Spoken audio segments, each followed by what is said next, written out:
All right, so the last time we met, we came up with a professional development plan. We decided that we were going to focus on teaching behavior expectations to your classroom.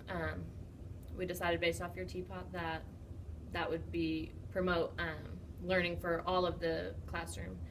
And so we decided on that, and you have had a large group discussion with both of your classes, and you've come up with 2 little rules for each of our big rules. So the keeping ourselves safe, your classroom came up with keeping our hands on our own body and using walking feet.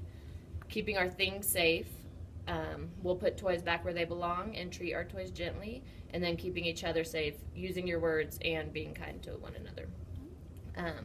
I switched the rules around a little, just based on how we should be teaching the rules, instead of saying what not to do, focusing on what to do.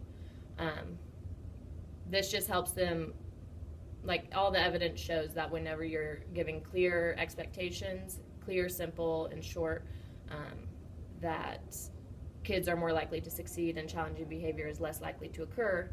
Because just like when you hear don't run, ultimately, just as humans, we hear the last word that we say, and so really all they're hearing is run. So if we give them those replacement skills and telling them what to do, like using walking feet, they're more likely to succeed. And so out of these rules that you guys have all come up with, what do you think is your biggest concern with your classroom right now? Is using their words. Using their words. Yeah. So I know that you've talked a little bit about them hitting, and we've kind of tried to figure out why they might be doing that, and so you thought that they might not be using their words in the appropriate way. So we will focus on that for the teaching behavior expectations. So this is just a bit of the rationale behind creating classroom rules, which we talked about a little last time. There needs to be just a few simple classroom rules. If you have so many, it's just setting them up for failure. That's too much to think about.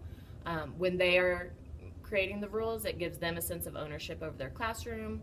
It helps them understand that having rules and following directions gives them a sense of routine and consistency.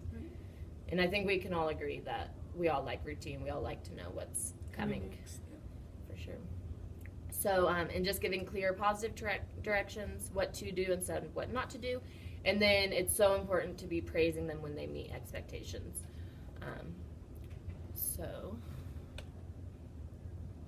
So teaching the rules is what we'll be focusing on. And we'll start small. We'll start with the using your words. We'll be teaching those rules. We'll come up with a skill set rubric, which will break the whole teaching that rule down into many steps. And then that'll also help, like for when I model tomorrow, that'll help you be able to say, okay, did she do exactly what's on here? And then after that, then we'll go to behavior rehearsal, and then it'll help me to say, okay, did she do these exact steps? So we'll come up with that at the end. So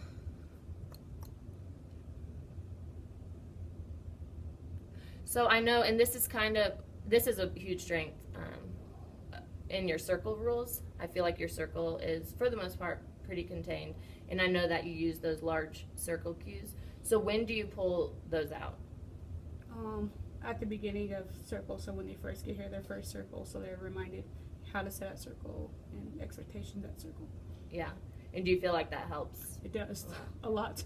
Yeah. Yeah. Good. And it actually has pictures too, so it actually shows them and me telling them too at the same time. So yeah, sweet. They can see that and link the visual to the hearing. Yeah. And I actually just last week, I didn't even have to. The kids were getting a little riled up, and I pulled out my own circle cue, and I didn't even have to say anything. I just kind of put it up to face them, and they saw it, and they just did it exactly. So we both have seen it work in a variety of different environments. Right.